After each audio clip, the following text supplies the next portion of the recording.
les risques de ce genre de technique seraient les grossesses multiples. Et tout le monde a des exemples de quelqu'un qui a eu, etc., etc. Il est vrai que quand on fait de l'assistance médicale à la procréation, on va faire produire à la femme plusieurs ovules. Si on est en insémination intra-utérine, la fécondation se faisant naturellement, une fois que les spermatozoïdes sont replacés et l'ovaire ayant été stimulé, on ne maîtrise plus les choses. Donc si la femme a ovulé 3 ou 4 ou 5 ovules, il y a un risque. Mais à nous, médecins, de ne pas prendre le risque de faire l'insémination. On expliquera à la patiente qu'il ne faut pas faire le geste parce qu'elle a trop répondu à notre traitement, ou éventuellement la transformer en fécondation in vitro, où là, les risques deviennent moindres.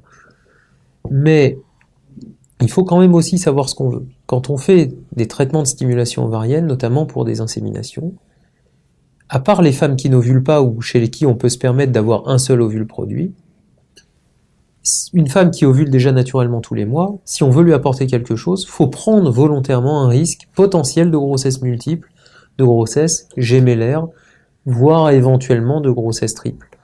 C'est un risque calculé. Donc bien sûr, il n'y a pas de risque zéro. Mais on sait que si on lui fait ovuler 2 ou 3 ovules, c'est pas pour qu'elle ait 2 ou 3 bébés d'un coup. C'est pour essayer d'augmenter les chances qu'un seul prenne. Mais au risque de. Même s'il est faible, il n'est pas nul. En fécondation in vitro, on replace des embryons. Donc la problématique est différente. On sait ce qu'on replace. Si on a replacé 2 embryons, il n'y en a pas 5 qui vont se développer. C'est une certitude. On sait que plus on met d'embryons dans l'utérus, plus on a de chances que au moins un prenne. Mais au prix de générer des grossesses multiples. Donc ça va faire partie de ce qu'on appelle la politique de transfert. Une femme jeune qui n'est pas exposée à la grossesse parce que cause masculine ou cause ovulatoire ou cause tubaire, pour problème de trompe, on ne remettra jamais plus d'un embryon au départ. Parce que le but est d'être le plus safe possible, une grossesse unique si possible. Mais si on voit que ça ne fonctionne pas dans ces situations-là, on pourra être amené sur d'autres tentatives à lui proposer après de remettre 2, voire même en fin de parcours, 3 embryons. Pour ce qui est des femmes plus âgées, où le potentiel des embryons est moindre, on ne va pas proposer en général de transfert d'embryons uniques. On ira plutôt sur des transferts de 2 embryons. Et exceptionnellement, ou sur des fins de parcours, après des échecs, des transferts de 3 embryons. Donc tout ça va faire partie d'une stratégie de transfert.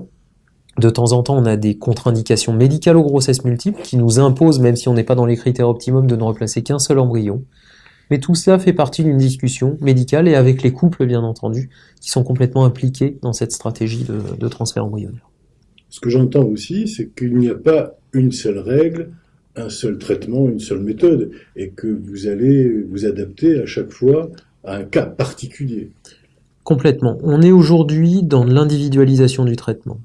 Indéniablement. On ne peut plus dire qu'on traite tous les gens de la même façon.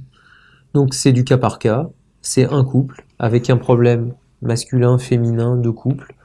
Il va falloir le traiter en fonction des caractéristiques de chacun et de la problématique de chacun, des performances qu'on peut s'attendre à avoir avec la fécondation in vitro, et en fonction de ce qu'on aura obtenu, on adaptera en dernier lieu la stratégie de transfert embryonnaire. Mais à toutes les étapes, il va falloir individualiser les traitements. En fait, chaque histoire est différente et vous allez vous adapter à chacune de ces histoires. Chaque être humain est différent, donc a fortiori chaque couple est encore plus différent, et donc il faudra à nous, avec notre capacité, et bien sûr l'accompagnement des couples, faire adapter et individualiser tous les traitements.